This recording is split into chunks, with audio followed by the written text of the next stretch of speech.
আপনারা এখন দেখছেন অমৃত ভগবত।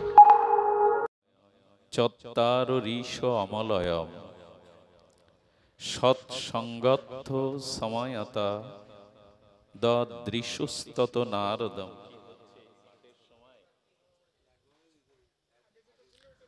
জয় শ্রী রাধে, জয় গৌর সুন্দর, জয় রাধা মাধব।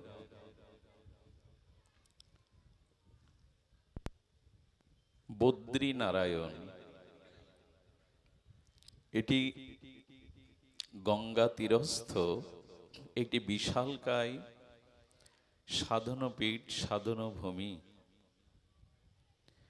একদা সেখানে অবস্থান করছেন সনকাদি চতুষ্টয়। বারবার নড়াচড়া না করে বসো না, এখানে থাক, বসো, চুপচাপ বসো।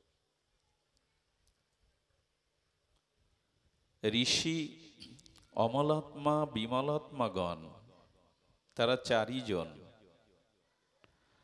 শ্রী ব্রহ্মাজির মানস পুত্র সনক, সনন্দ, সনাতন, সনত কুমার। এরা ভগবানের শান্ত ভক্তের পরাকাষ্ঠা, ব্রহ্মে পরিনিষ্ঠিত চিত্ত, নিত্য নিরন্তর কি হচ্ছে পাঠের সময় যত সব সমস্যা, সমস্যা। জয় শ্রী রাধে।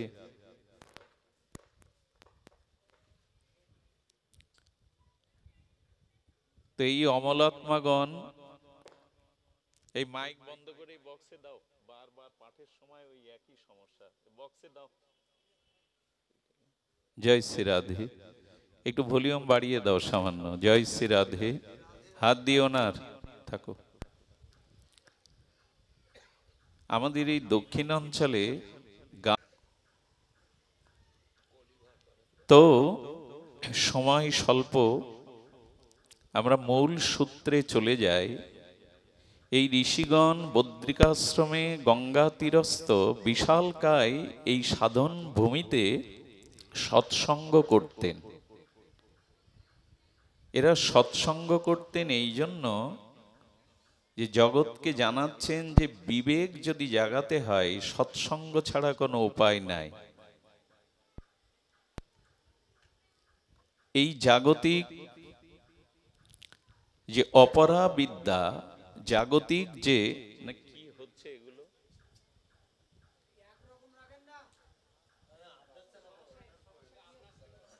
বোঝে না তো। জয় শ্রী রাধে। তো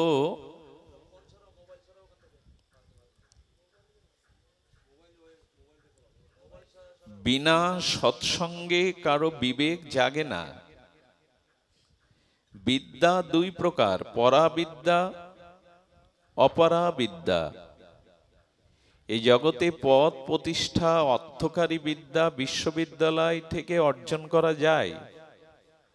তাতে সম্মান পাওয়া যায়, চেয়ার পাওয়া যায়, লোকের নমস্কার, সম্মানাদি মালাচন্দন পাওয়া যায় বটে, কিন্তু তার দ্বারা ভগবত ভক্তি হয় না। ভগবত ভক্তির জন্য চাই পরাবিদ্যা, ভগবত বিদ্যা। সেই ভাগবত পরাবিদ্যা সৎসঙ্গ ছাড়া অর্জন হয় না। যেমন জল মন্থন করলে কোনো কালেই মাখন উঠবে না, দুধ মন্থন করতে হয়।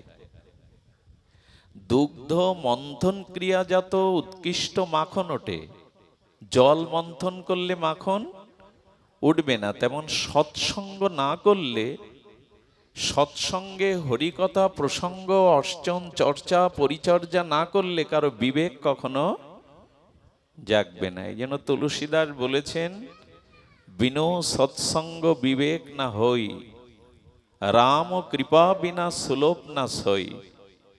তবে সৎসঙ্গ আপনার চেষ্টায় আপনি পাবেন না, ভগবানের বিশেষ কৃপা হলে আপনি সৎসঙ্গ পাবেন। তো সেই সৎসঙ্গ করছেন সেই সৎসঙ্গ যখন করছেন, একজন বক্তা হয়েছেন সনক, আর 3 ভ্রাতা শ্রোতা হয়েছেন। পরবর্তীতে আরেক ভাই বক্তা হয়েছেন, প্রবক্তা হয়েছেন, অন্য 3 ভাই শ্রোতা হয়েছেন। এইভাবেই তারা নিত্য নিরন্তর অবিচ্ছিন্ন তৈল ধারার ন্যায় সৎসঙ্গে, পরম সঙ্গে, ভগবত প্রসঙ্গে দিনরাত কাটাচ্ছেন। একটু ধ্যান দিন, সেই বিশাল ক্ষেত্রে, সৎসঙ্গ ক্ষেত্রে উপস্থিত হলেন দেবশ্রীপাদ নারদ। শ্রীপাদ নারদ উপস্থিত হয়ে প্রণত হলেন। সাধুগণকে, সন্তগণকে 2 ভাগে ভাগ করা হয়েছে। একটু ধ্যান দিয়ে শুনুন কথাগুলি। 2 ভাগে ভাগ করা হয়েছে এই জন্য, লোকের কল্যাণকারী, লোক সংগ্রহকারী যে সাধুগণ, তারা দুয়ারে দুয়ারে, নগরে নগরে পরিভ্রমণ করে জীব লোক সংঘট্টের দ্বারা, ভগবত বাণী প্রচারের দ্বারা তারা বহির্মুখ জীবকে অন্তর্মুখী বা ভগবতমুখী করার চেষ্টা করেন। এই এক শ্রেণীর সন্ত, যেমন নারদজি, ব্যাসদেব, এরা এদের সাধন উপলব্ধি দিয়ে জগতে প্রচার করেছেন ভগবানের মহিমা। একে বলে লোক সংগ্রহ। এই পরিসরে একটা কথা বলি, এখন আমরা লোক সংঘট্ট করি, লোক সংগ্রহ কম করি। লোক সংঘট্ট মানে একটা ভাগবত দিলে বহু লোকের সংঘট্ট হয়, মানে একত্রিত হয়, গায়ে গা লাগে, জায়গায় দেওয়া যায় না, পরিসর ভরে যায়, একে বলে লোক সংঘট্ট। কিন্তু ভাগবত বা ভক্তিযজ্ঞের দ্বারা এই বহির্মুখ জীবকে অন্তর্মুখী করে ভজন বিমুখ জীবকে ভগবানের ভজনমুখী করা, একে বলে লোক সংগ্রহ। লোক সংঘট্ট আর লোক সংগ্রহ। বহু লোক এক জায়গায় করা যায়, গান বাজনা, অনুষ্ঠান, মালা চন্দন প্রসাদ দিয়ে হাজার হাজার লোক এক জায়গায় করাকে বলে লোক সংঘট্ট। বহু লোক একত্রিত হলো। পায়ের চাপে অনেক সময় মানুষও মারা যায়, ভিড়ের চাপে। এতে কাজ হয় না। কাজ হয় তখনই যখন লোককে সংগ্রহ করা হয়, অর্থাৎ জীবের মধ্যে ভগবত চেতনা দিয়ে বহির্মুখ জীবকে, বিষয়ী জীবকে ভগবতমুখী করা হয়। এটা যদি প্রতি ভাগবত অনুষ্ঠানে একজনকেও লোক সংগ্রহ করা যেত, আমাদের সমাজের চিত্র বদলে যেত, ভক্ত চরিত্র বদলে যেত। একজন ব্যক্তিও যদি এক একটা অনুষ্ঠানে অন্তর্মুখী হতো।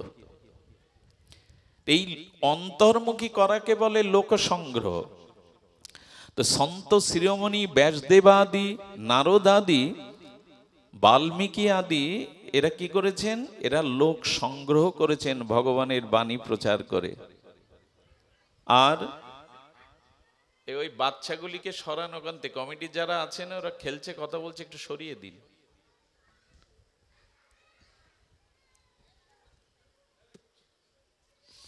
আর এক শ্রেণীর সাধুরা কে আছেন? যারা কৌপিন পর্যন্ত ত্যাগ করেছেন। নিজের দেহাবেশ লজ্জা নিবারণকারীর কৌপিনটাও পরেননি। যেমন সুখদেব গোস্বামী 16 বছরের যুবক, কিন্তু অঙ্গে কোনো বস্ত্র নাই। লোক ধুলা দিচ্ছে, পাগল বলছে, কিছু যায় আসে না। একজন বলছেন, ওরা আমাকে ধুলা দিচ্ছে, ইট ঢেলা মারছে, আপনাকে গায়ে থুতু দিচ্ছে, কিছু বলছেন না? বলে বৃক্ষের ছায়াতে বাস করি, বৃক্ষের বিশুদ্ধ অক্সিজেন গ্রহণ করি, বৃক্ষ সুশীতল ছায়া দিয়ে আমাদেরকে শীতল করে। কোনো ব্যক্তি যদি এই ছায়া, তার মমতা এবং তার তলে আশ্রয় নিয়ে ক্লান্তি হারার পরে ডালটা ভাঙে বা ঢেলা ছুঁড়ে মারে, বৃক্ষ বিপরীত দিকে চেয়ে তাকে অভিশাপ দেয় কি? বৃক্ষের যদি এই স্বভাব হয়, আমারও তাই, আমি ওর দিকে তাকাবার সময় নাই। পিতামাতার জীবনে সব থেকে বড় উৎসব কোনটি? কোন পিতামাতার জীবনে সব থেকে বড় উৎসব কোনটি? প্রথম পুত্রের মুখ মহোৎসব দর্শন করা।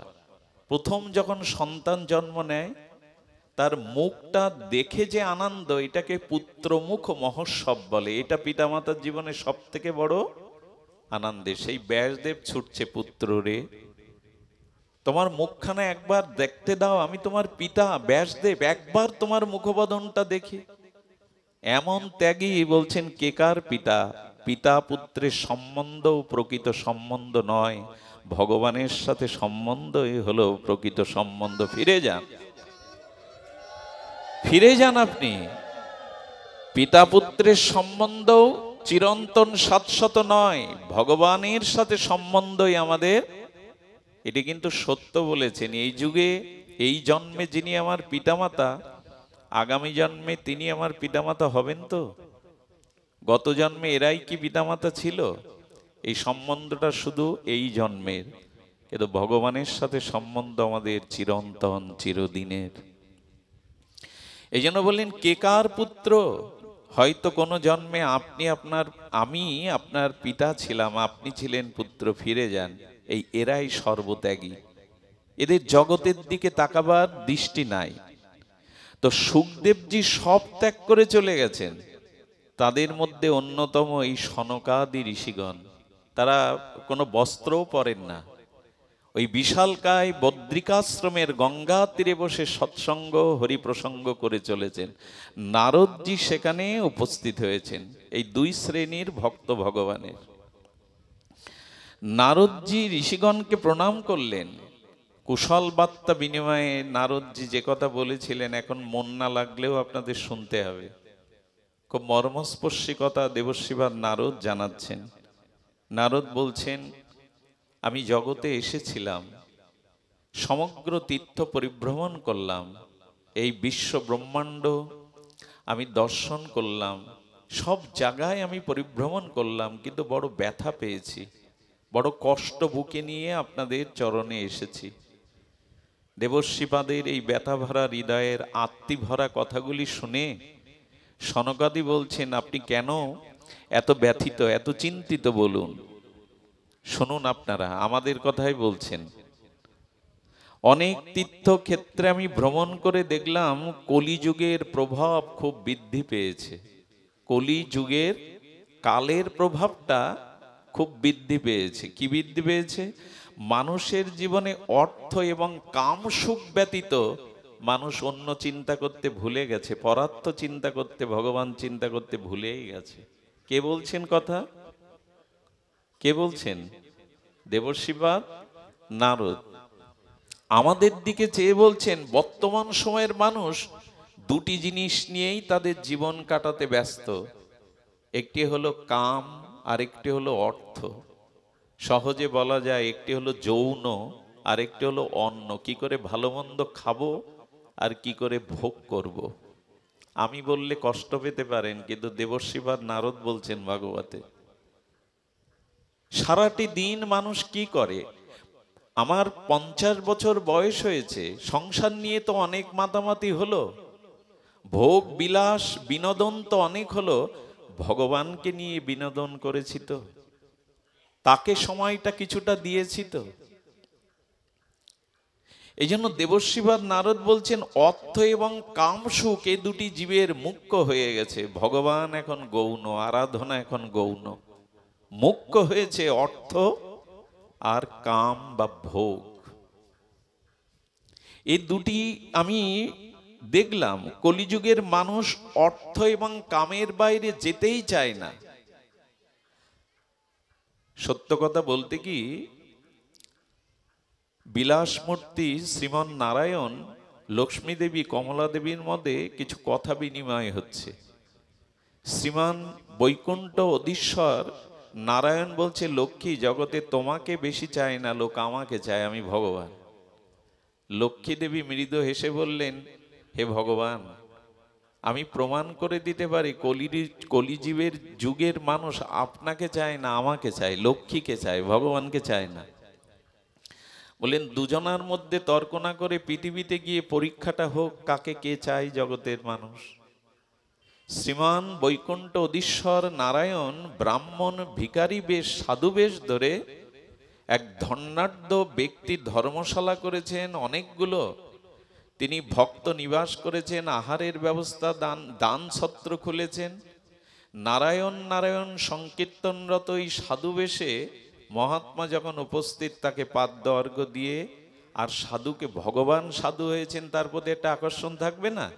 আপনি কৃপা করে আমার এই ধর্মশালায় কিছুদিন অবস্থান করুন, একটু হরিনাম করুন। উনি সমস্ত ধর্মশালা পরিভ্রমণ করে বললেন, এই ঘরটা যদি আমার জন্য তুমি বরাদ্দ করতে পারো আমি থেকে যেতে পারি। বলে, আরে এ জন্মে যতদিন চান এ ঘর আপনার, আমি কোনোদিন বলবো না এই ঘর থেকে আপনি। বলেন, তাহলে প্রতিজ্ঞা করো। শ্রীমান নারায়ণের প্রতিজ্ঞা করলেন যে এই ঘরেই আপনি কাটাবেন, এটা আমার মহা সৌভাগ্য। দুদিন বাদে লক্ষ্মী দেবীও সাধিকা সেজে এসেছেন। আর সেই ধন্যাঢ্য ধর্মশালার যিনি দাতা, তিনি লক্ষ্মী দেবী রমণী রূপে এসেছেন। আর মধুর হরিনাম ধ্বনিতে সুরালাপে যখন আকাশ বাতাস মুখরিত করছেন, বললেন, মাতাজি কৃপা করে আপনি আমার শ্রীমন্দিরে একটু আসুন, একটু অবস্থান করুন, একটু কিছু প্রসাদ আদি পান। লক্ষ্মী দেবী তো পরীক্ষার জন্য এসেছেন, অপেক্ষা করবেন কি? যেই প্রসাদের থালা গ্লাস দিয়েছেন, লক্ষ্মী দেবী তার ঐশ্বর্য প্রকাশ করতে গিয়ে থালায় হাত দিয়ে ওটা সোনা করে দিয়েছে। গিলাসটা ধরেছে তো গ্লাসও সোনা হয়ে গেছে। সাধুর চোখ তো কপালে। আরে ইনি তো সাক্ষাৎ লক্ষ্মী, যার স্পর্শে থালা সোনা হয়, গ্লাস সোনা হয়। চরণে পড়ে বললেন, মা আপনাকে আর আমি যেতে দেব না। তাহলে আমিও ক্লান্ত পরিভ্রমণ করতে করতে, তোমার এখানে থাকতে চাই, কিন্তু আমার পছন্দ মতো ঘর না হলে আমি। বলে, মা পড়ে আছে, যেটা চাই আপনার। মনে করেছে প্রতিদিন যদি একটু করে প্রসাদ দিতে পারি, তো প্রতিদিন তো একটা করে সোনার থালা আর গ্লাস, এই সুযোগ কেন ছাড়বো? আরে নারায়ণ যে ঘরে বসে জপ করছে, ওই ঘরে গিয়ে বলছে এই ঘরটাই আমার চাই, এই ঘর ছাড়া আমি অন্য ঘরে থাকবো না। হাত জোড় করে বললেন, সাধু বাবা হাজার ঘর পড়ে আছে, আপনি পাশের ঘরে যান। বলা তো তা ছিল না, সারা জীবন এই ঘরে থাকবো প্রতিজ্ঞা করা। বলে, আপনি ভালো মুখে শুনবেন না কালো মুখে শুনবেন? এই ঘরে আপনাকে থাকতে হবে, এটা আপনার গোড়ামি, পাশের ঘরে যান। যখন কোনো ক্রমে মানছে না, তখন সেবকদের দিয়ে ঠেলে ফেলে দিল। সমস্ত ব্যাগ যা ঝোলা যা ছিল এগুলো ফেলে দিয়ে বলছে, সাধুকে বের করে দাও, ভালো মুখে কাজ হবে না, মা তুমি থাকো। দুজনেই অদৃশ্য। লক্ষ্মী দেবী হেসে বললেন, বর্তমান যুগে আপনাকে চায় না, জীব আমাকে চায়। অর্থ, যশ, খ্যাতি, এটার পিছনেই মানুষ ছুটছে। আচ্ছা, আমাদের জীবনে যদি 1 আর 2 সংখ্যা দিয়ে বলা হয় লেখো, ভগবান তোমার জীবনে মুখ্য না অর্থ মুখ্য, কি লিখবেন কলমে? যদি নিজেকে ফাঁকি না দেন, কপটতা না করেন, কি লিখবেন? আমার মনে হয় 99% লোক অর্থটাকেই আগে লিখতে হবে। তো 1 নম্বরে যার অর্থ, 2 নম্বরে যার ভগবান, সে কি করে ভগবান প্রাপ্তি হবে, ভক্তি লাভ করবে? আমাদের 2 নম্বরে নেমে গেছে ভগবান। আপনাদের না হলে আমার মতো বিষয় জীবে। তো নারদ বলছেন, অর্থোপার্জন সুখভোগ ছাড়া তাদের জীবনে আর কিছু না। এই করতে করতেই পুরো জীবন কাটিয়ে দেয়। শেষে স্ত্রীর কাছ থেকে, পুত্রের কাছ থেকে, প্রতিবেশীর কাছ থেকে, ভাই কুটুম্ব আত্মীয় স্বজনের কাছ থেকে আর ভালোবাসা না পেয়ে, অনুরাগ নেবে, তাদের কলুষিত কালিমা মুখে নিয়ে শেষ বেলায় যখন তার সাধ্য নেই, সামর্থ্য নেই, দৃঢ়তা নেই, তখন বলে, ভগবান সবাই ত্যাগ করেছে, এখন তুমি ধরো। এরা জীবনটা ভোগ আর অর্থের পিছনে কাটাতে কাটাতে জীবনটাই শেষ করে দেয়, অথচ তার ভজন করা। কে বলছেন কথাগুলি? দেবর্ষিবাদ নারদ। এই কথার আমাদের মনে হয় বাইরে যাওয়ার অবকাশ নেই। উনি বলছেন, দেখুন, বৃহৎ স্রোতস্বিনী নদী যেমন নদী মরতে মরতে মরতে মরতে একটা কাগজের রেখার মতো দেখা যায়, সরু রেখা হয়ে গেছে নদীটা, তেমনি কলিযুগের মানুষের জ্ঞান, বৈরাগ্য, ভক্তিটাও আজ সংকীর্ণ হতে হতে একটা রেখার মতো হয়ে গেছে। অনুষ্ঠান আছে, মন্দির আছে, কিন্তু মানুষের জ্ঞান এবং বৈরাগ্যটা শুকিয়ে যাওয়া মরা নদীর মতো সরু হয়ে গেছে। আমাদের ত্যাগ কোথায়, বৈরাগ্য কোথায়? আজ হরিবাসর তিথি। মহাপ্রভু কি বলছেন? শ্রী হরি বাসরে হরি কীর্তন বিধান। একাদশী বা হরিবাসরে অবশ্যই কীর্তনটা আইন করে দেওয়া। আজকের দিনে হরি কথা, নিশি জাগরণ, সাধু সঙ্গ, ভাগবত শ্রবণটা বিধান। এদের একাদশী করে আর শরীর চলে না, আর চলে না। একাদশীর দিনেই অলসতা আরো বেশি। এই দিনটা নিশি জাগরণ করতে হয়, ভগবত প্রসঙ্গ করতে হয়। শ্রীহরি বাসরে হরি কীর্তন বিধান, আজকের দিনে এটি করা বিধান। ভাগ্য আমাদের, আমরা হরিব্রতের হরিবাসরে আজ হরিকথা শোনার ভাগ্য পেয়েছি, সাধু সঙ্গের ভাগ্য পেয়েছি। কীর্তন আরম্ভিলা প্রভু জগতেরও, এই যে প্রভু একটু আগে হরিনামকে প্রতিষ্ঠা করে গেলেন যুগ ধর্ম রূপে। প্রাণ যদি না থাকে তো হাত পা দেহ থেকে লাভ কি? হরিনামই হলো জীবের প্রাণ, হরিকথাই হলো জীবের হৃদয় স্পন্দন। এটা থেমে গেলে এ দেহের কোনো অস্তিত্ব নাই। কিছু মানুষের খুব জগৎ জাগ্রত হয়ে আছে। জগৎ দেখুন, আমরা মাটির ঘট দেখি, কিন্তু ঘট যে নির্মাণ করলো কুমোরকে দেখি না। যে সুতোর কারণে ফুলগুলো মালা হয়েছে মালা দেখি, অথচ সুতাকে দেখি না। যে সুতা দিয়ে কাপড় তৈরি হয়ে লজ্জা নিবারণ করছি, কাপড় দেখছি অথচ সুতা দেখছি না। আমরা জগৎ দেখছি কিন্তু জগদীশ্বরকে দেখছি না। আকাশ দেখছি, হ্যাঁ, বাতাস নিচ্ছি, সৌন্দর্যকে উপলব্ধি করছি, অথচ জগৎকেই দেখছি, জগদীশ্বরকে। এটা কি সুবুদ্ধি, ভালো বুদ্ধি? জগৎ দেখি, জগদীশ্বরকে। জীব এখন ভোগ প্রধান হয়ে গেছে, যতই বলুন জীব এখন ভোগ প্রধান। কামনা, বাসনা, ইন্দ্রিয় সুখ, এগুলিকেই মানুষ প্রধান করেছে। নারদজি আমাদের বর্তমান জীবনের কথা বলছেন এবং বলছেন একটা ঝড় যেমন টর্নেডো, বৈদ্যুতিক ঝড়কে টর্নেডো বলে, 5 মিনিটের মধ্যে একটা গ্রামের উপর দিয়ে বয়ে যায়।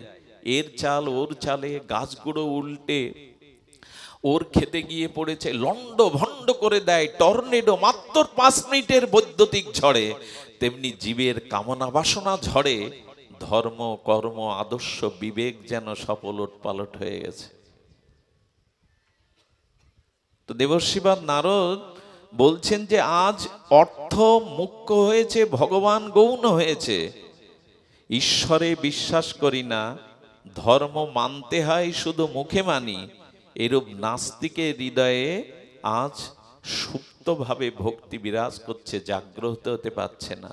এটি আমাদেরই চিত্র আরোপ করেছেন, তুলে ধরেছেন। বলছেন যে এই সংসারে স্থিতি আছে, এই সংসারে থেকে সে দুঃখ পাচ্ছে, প্রিয়জনের কাছ থেকে সে অপমানিত হচ্ছে, কষ্ট পাচ্ছে, প্রিয়জন তার মনের মতো হচ্ছে না।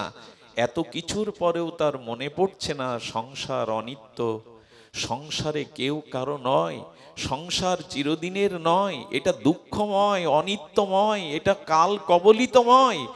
এত কিছুর পরেও জীবের ভগবানের দিকে দৃষ্টি যাচ্ছে না। এটা ভ্রম ছাড়া কি বলা যায়? মানুষ ঘরে ঘরে গীতা ভাগবত রাখে, রবীন্দ্র সম্ভার রাখে, বিবেকানন্দ সম্ভার রাখে বঙ্কিম স্মৃতি সাহিত্য সম্ভার, বঙ্কিমচন্দ্র, শরৎচন্দ্র, কত আমাদের গ্রন্থ পড়া ভালো, কিন্তু গ্রন্থের মধ্যে যে ভালো বিষয় আছে ওটা আর গ্রহণ করি না। শুধু গ্রন্থই সংগ্রহ করে গেলাম, কিন্তু গ্রন্থের যে বাণী সেটা আর গ্রহণ করলাম না। গীতা ভাগবত কার ঘরে নাই? ওগুলো কাপড়ে পেপারে মুড়িয়ে নিতে নিতে ওর যে তত্ত্ব, ওর যে রস তেলাপোকা ইঁদুর খেয়ে যায়, আমার জীবনে ওর প্রতিফলন ঘটে না। এই হলো দুর্দশা। গ্রন্থ সবার বাড়ি আছে, সাহিত্য সম্ভার আছে, গ্রন্থ ভালো, কিন্তু নিজেদের সেদিকে দৃষ্টি নেই। তো এই জন্য বলছেন যে কথা আমাদের এর থেকে বেরিয়ে আসার একটি উপায়, রাত্র অধিক হয়েছে তবু ওই শান্ত পরিবেশে বলবার এখনই অবসর। এর থেকে বেরিয়ে আসার একটাই উপায়, আপনার কৃপা করে নারদজির কথা শুনুন। সেটি হলো যে আজ ভাগবত কথা শুনতে হবে প্রকৃত ভাগবতের মুখে, আজ সংকীর্তন শুনতে হবে, আজ ভাগবত শুনতে হবে প্রকৃত নির্মল চরিত্র শুদ্ধ ভজনানন্দী ভক্তের মুখে। উপায় একটাই, যতদিন কোন শুদ্ধ নির্মল চিত্ত কপটতা শূন্য ভজনানন্দী শুদ্ধ মহতের সঙ্গ না করবেন, যতদিন তাদের শ্রীমুখর নির্গলিত অনুভববেদ্য হরিকথা শ্রবণ না করবেন, ততদিন জীবন পরিবর্তন কোনো কোটি জন্মেও সম্ভব নয়। এটাই হলো একমাত্র উপায়, চিত্ত শুদ্ধির, স্মৃতি ফিরে পাওয়ার একমাত্র উপায় শুদ্ধ সাধু সঙ্গ শ্রবণ করা। কিন্তু সমস্যা হয়েছে কি, শ্রবণ তো প্রতিদিনই হয়। আজকে বাংলাদেশের গ্রামে গ্রামে প্রতি প্রান্তরে কোথাও না কোথাও যজ্ঞ, কোথাও না কোথাও পালা কীর্তন, কোথাও না কোথাও ভাগবত পাঠ তো হয়ে চলেছে, স্রোতস্বিনী নদীর মতো ঢেউ চলেছে, কিন্তু কাজের কাজ হচ্ছে না কেন? তার উত্তর নিতে হবে আপনাদের। তার উত্তরটা আজই সমাধান হওয়া চাই। কাজ কেন হচ্ছে না শুনিন। ভাগবত শ্রবণ করে আমাদের ততদিন কল্যাণ হবে না যতদিন শ্রবণের পরে ওটি মনন না করব, ওটি চিন্তন না করব। ওই মনন এবং চিন্তনের দ্বারা আমাদের জীবনে যতদিন ওর প্রতিফলন না হবে, ততদিন ভাগবত বা সাধু সঙ্গে আপনার জীবন পরিবর্তন করতে পারে না। আমরা শ্রবণ করি, মনন করি না। আমরা শ্রবণ করি, শ্রবণীয় বস্তু ধ্যান করি না, আচরণে কাজে লাগায় না। এই জন্য একরকম শ্রবণ ব্যর্থ হচ্ছে। খুব দ্রুত বলে গেলাম, কিন্তু কথাটার দিকে ধ্যান দিন। অম্লযোগে দুধটা ঘোল হয়ে গেল, ওটা মন্থন না করলে মাখন উঠবে? একটু কথা বলুন, উঠবে কি? মন্থন না করলে মাখন উঠবেন না। তো যে হরিকথা আমি শ্রবণ করলাম, এর একটি কথাও যদি আপনি বাড়ি গিয়ে বা কয়েকদিন ধরে ওই কথাটা চিন্তা করেন, ধ্যান করেন, এবং ধ্যান চিন্তন অনুধ্যান করতে করতে তখন আপনার জীবনে যদি ওটা সিদ্ধান্ত রূপে আচরণে চলে আসে, আপনি আর আগের মানুষ নন, আপনি পরিবর্তন হয়ে গেছেন। কেমন জানেন, আমরা অন্নটা মুখে তুলে দেওয়ার সময় বললাম, বৈদিক মন্ত্রে কি বললাম? তৃণ হতে ব্রহ্ম পর্যন্ত তৃপ্তি লাভ করুক। অর্থাৎ আমি যে অন্ন ব্যঞ্জন মুখে দিচ্ছি, এতে আমার ক্ষুধা নিবৃত্তি হচ্ছে, তুষ্টি পুষ্টি হচ্ছে, তেমন পৃথিবীর প্রত্যেকটা প্রাণী তৃপ্ত হোক, ব্রহ্মা থেকে কীট। একথা বলে অন্নের গ্রাস মুখে দিলাম, একটি বিড়াল ওখানে এসে মিউ মিউ করছে, ক্ষুধার্ত হয়ে হয়তো মুখ বাড়িয়ে দিয়েছে, কোনো কিছু দিয়ে আঘাত দিয়ে তার ঠ্যাং ভেঙে দিলাম। বললাম কি, করলাম কি? ব্রহ্ম হতে তৃণ পর্যন্ত তৃপ্তি লাভ করুক, কিন্তু বিড়ালটাকে এক মুঠো অন্ন দেওয়ার মতো মানসিকতা আচরণে নেই, তার ঠ্যাং ভেঙেই দিলাম। এটা বলেছেন বঙ্কিমচন্দ্র শ্রী গীতাতে। এই হলো আমাদের দশা। শুনে যাচ্ছি কি আর আচরণ করছি কি? আপনি যদি কোনো সৎসঙ্গে, কোনো সাধুমুখে একটা বাণীও জীবনে কাজে লাগান, মনন করেন, ধ্যান করেন, আচরণ করেন, আপনার জীবন বদলে যাবে, আপনার জীবন পরিবর্তন হতে বাধ্য। একটা উপদেশ যদি বলি, কেমন? আপনি শুনলেন যে সর্বত্র সর্বদা ভগবান বিরাজ করেন, সর্বং খলিদং ব্রহ্ম। এটি আপনি আজ এখান থেকে শুনলেন। তো যদি আপনি এই কথাটি বাড়ি গিয়ে মনন করেন, চিন্তা করেন, ধ্যান করেন, তখন কি শুনলেন? সর্বত্র সর্বদা ভগবান সবখানে আছেন, আপনি পাপ কোথায় করবেন? এই কথাটি যদি আপনি মান্যতা দেন, ধ্যানের দ্বারা, চিন্তার দ্বারা আচরণে আনে, আপনি বলুন এমন কোন জায়গা দেখিয়ে দিন যেখানে ভগবান নেই, আর ওখানে পাপ করলে ভগবান সাক্ষী হবে না। একটা উপদেশ মানলেন যে সবখানে ভগবান। এর একটা দৃষ্টান্ত দেই, অপূর্ব দৃষ্টান্ত। দেখুন, সবার মধ্যে ভগবান, মন্দিরে শুধু ভগবান দেখবেন না। যারা শুধু মন্দিরে ভগবান দেখে, অন্যখানে ভগবান দেখেন না, এরা অতি সাধারণ। যারা মন্দিরে ভগবান দেখার সাথে সাথে সর্বস্থানে সবার মধ্যে ভগবানকে দেখতে শুরু করে, এরাই উত্তম, এরাই সর্বোত্তম ভাগবত। মন্দিরে ভগবান দেখা কোনো বিশেষত্ব না, যদি ওটা সবার মধ্যে না দেখতে পারেন। তুলসীদাস গোস্বামী, কি অপূর্ব ওনার জীবনে! এই তুলসীদাস গোস্বামী কাশী বিশ্বেশ্বরে অর্থাৎ বিশ্বনাথ মন্দিরে, মুক্তিতীর্থ বারাণসী কাশীতে ভগবান বিশ্বনাথকে প্রতিদিন দর্শন করতে যেতেন। ওই দিন উনি রামচরিত মানসের একটা পয়ার লিখেছেন যে সর্বত্র সর্বদা শ্রীরাম বিরাজিত। ওনার পয়ারটার অর্থ হলো সবখানে সবার মধ্যে শ্রীরাম বিরাজিত। উনি কাশী বিশ্বনাথকে দর্শন করতে গিয়ে একটু গলির পথ দিকে দেখে এক ষাঁড় আড় হয়ে দাঁড়িয়ে আছে, বৃষ। প্রথমে বলছেন সরে যা সরে যা, আমি বিশ্বনাথ দর্শনে যাব। এখন ও কি আর সরে? ও মজে আছে ওখানে। প্রথমে গিয়ে গায়ে চড় মেরে, যা, একটু বিরক্তি হয়ে দু চার চড় মেরে সরিয়ে দিলেন, যা। দর্শন করে এসে সন্ধ্যাবেলায় যখন ভগবান শিবকে উনি রামচরিতমানস শোনাবেন, তখন দেখেন হাতে লেখা ওই পাওয়ারটা উধাও হয়ে গেছে গ্রন্থ থেকে। তখন তো প্রেস নেই, হস্তলিখিত লিখছেন। উনি বললেন, আরে পয়ারটা কোথায় গেল? পরের দিন যেতে গিয়ে ওই গলিতে দেখছে কিছু মেষ ভেড়ার দল। সেদিনও উনি বিরক্ত হলেন, ওদের দু চার চড় চাপড় মেরে সরিয়ে দিয়ে গেলেন। সেদিনও গৃহে এসে দেখে আবার সেই পয়ারটা লিখেছিলেন, সেটাও উদাহ। আমি গল্প শোনাচ্ছি না আপনাদের। তুলসীদাস ভগবান শিবের কাছে কেঁদে বললেন, প্রভু তোমার আদেশেই তো আমি রামচরিতমানস রচনা করেছি, এই পয়ারটা কেন দাঁড়াচ্ছে না, এই অদৃশ্য হয়ে যাচ্ছে। শিব ঠাকুর প্রকট হয়ে বললেন, লিখছো কি আর আচরণ করছো কি? লিখছো তো রাম সবার মধ্যে, অথচ সামনে বৃষ ফেলে, সামনে ভেড়া ফেলে তাদের গালি দিয়ে প্রহার করে সরে যাচ্ছ। ওর মধ্যে তো ভগবান দেখো না, তো তোমারও পয়ার কাজে লাগবে কি করে? গ্রন্থের পৃষ্ঠায় সব থাকলে হবে না।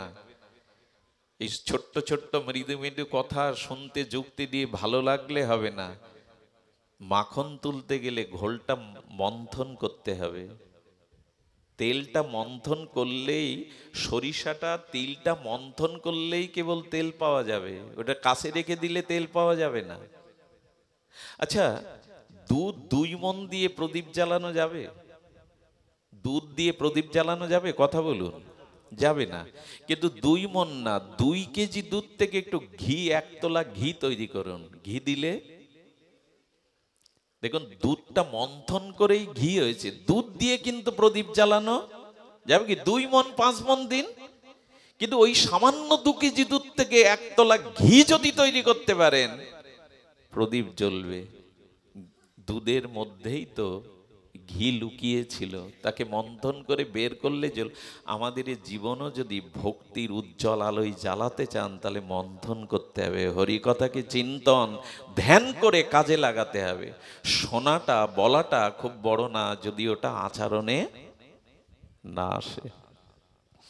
এই জন্য বলছি যে দেখুন, আজ বাড়ির কুকুরটাকে যত্ন করি, তার জন্য খাবার আনি, বিড়ালটাকে সাবান মাখাই,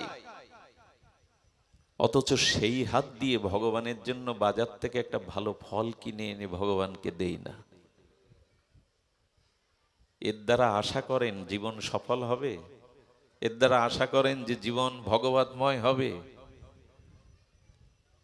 আমাদের নামদেব, বিখ্যাত এই মহাত্মা, নামদেবের ছোট ঝুপড়িতে আগুন লেগে গেছে। যে কুটিতে ভজন করতেন, যাই বোকচা টোকচা যা পোশাক ছিল জ্বলছে। গ্রামের লোক, উনি তো জয় সিয়ারাম বলে জপ করছেন গাছতলায়, পাড়ার লোক এসে জল দিয়ে নিভাতে শুরু করেছে। অর্ধেকটা নিভেছে আর কিছুটা জ্বলছে। নামদেবের কানে কি বলছে, তোমার কুঠির জ্বলছে। উনি তাড়াতাড়ি গিয়ে করলেন কি, ওরা তো নিভিয়েছে জল দিয়ে, যে জায়গাটায় আগুন জ্বলছে যা পড়িনি সেগুলো ওর মধ্যে দিচ্ছে। সবাই বলছে উন্মাদ না পাগল, যার আগুন নেভাতে ছুটে এলাম সে উল্টে বেঁচে যাওয়া জিনিসগুলো, এই পাগল, এই প্রলাপ, তাকে চল, সব ঘৃণা করে গালাগালি দিয়ে চলে গেল। একজন এসে বলছে, ও ঠাকুর, তুমি বেঁচে যাওয়া জিনিসগুলো আগুনি দিয়ে পোড়াচ্ছ কেন? তার মানে উনি সমদর্শী, সব জায়গায় ভগবানকে দেখেন। বলেন, অগ্নিরূপে ভগবান আমার ঘরে এলো পোড়াতে, আমি বাধা দেব কেন? সব পড়ুক। এই জন্য ওগুলোও ভগবানকে দিয়ে দিলাম। এই যেই বলেছে সঙ্গে সঙ্গে ভগবান প্রকট হয়ে গেছেন। আমি গল্প শোনাতে আসিনি আপনাদের। ভগবান প্রকট হয়ে বুকে জড়িয়ে নিয়েছেন নামদেব। আগুনের মধ্যেও তুমি আমাকে দেখতে শুরু করেছে, তোমাকে আমি আর দূরে রাখতে পারি না। বুকে টেনে নিলেন। এই হলো উপলব্ধি। সর্বত্র ভগবান আছে, কিন্তু কাজে লাগাই কি আমি? উপলব্ধিতে আনি কি? উনি সঙ্গে সঙ্গে বুকে টেনে নিলেন। আরে একদিন দ্বাদশীতে পালন করতে যাবে, একাদশীর পর দিন রুটি বের করেছে। মাখনের কৌটা দিয়ে রুটিতে একটু মাখন লাগিয়ে ভগবানকে নিবেদন করে পাবে, কুকুর এসে সে রুটি মুখে নিয়ে ছুটতে আরম্ভ করেছে। আর সেই মাখনের কৌটো হাতে নিয়ে নামদেব বলছে, প্রভু দাঁড়ান, প্রভু মাখনটা তো লাগাতে দিন, প্রভু মাখনটা তো নিবেদন করতে দিন। 2 কিলোমিটার ছুটে গেছে, গাছতলায় কুকুর দাঁড়িয়ে গেছে, বলে প্রভু মাখনটা নিন না। যেই বলেছেন নারায়ণ চতুর্ভুজ প্রকাশ হয়ে গেছেন নামদেব, কুকুরের মধ্যেও তুমি আমাকে দেখছো, আমি তোমাকে অলক্ষ্যে আর রাখতে পারি না, বুকে টেনে নিলেন। এগুলো হলো সাধু চরিত্র, মহতের চরিত্র। আজ অপরের সর্বনাশের চিন্তা করব, অপরের উন্নতি দেখলে আমার হৃদয়ে জ্বালা ধরবে, তো ভগবান আমাকে কৃপা করবে? শুধু মন্দিরে যারা ভগবান দেখে, অন্যখানে দেখে না, এরা মূঢ় মূর্খ। ভগবানকে সবার মধ্যে দেখতে শুরু করো, সকলের কাছে ভগবানকে দেখতে শুরু করো, তবেই তো আত্মকল্যাণ হবে। নারদজি বলে চলেছেন যে দেখুন, ভাগবত শ্রবণ করুন। শুধু শ্রবণ নয়, ভাগবতের মধ্যে দিয়ে যথাযথ রূপে, আমি আশ্চর্য হয়ে যাই, কিছু মনে করবেন না, আজকাল কিছু দিবস শুরু হয়েছে, তাই না? দিবস মানে ভালোবাসা দিবস আছে না একটা। আমি শুনেছি আমাদের যশোরের কোথায় নাকি কোটি টাকার ফুল বিক্রি হয়, গদখালিতে। এই ফুলগুলো দেয় কে কাকে? ভালোবাসার মানুষকে দেয়। কখনো শুনেছেন জন্মাষ্টমীতে কোটি টাকার ফুল বিক্রি কিনে হয়েছে গোবিন্দকে সাজাবার জন্য? আমাদের রতিটা কোথায়? আমাদের উদ্দেশ্যটা কোথায়? আমরা ঘর সাজাই, পরিবার পরিজনের জন্য সব ব্যবস্থা করি, অথচ ভগবানের জন্য কিছু করতে আমাদের সংকোচে বাধে।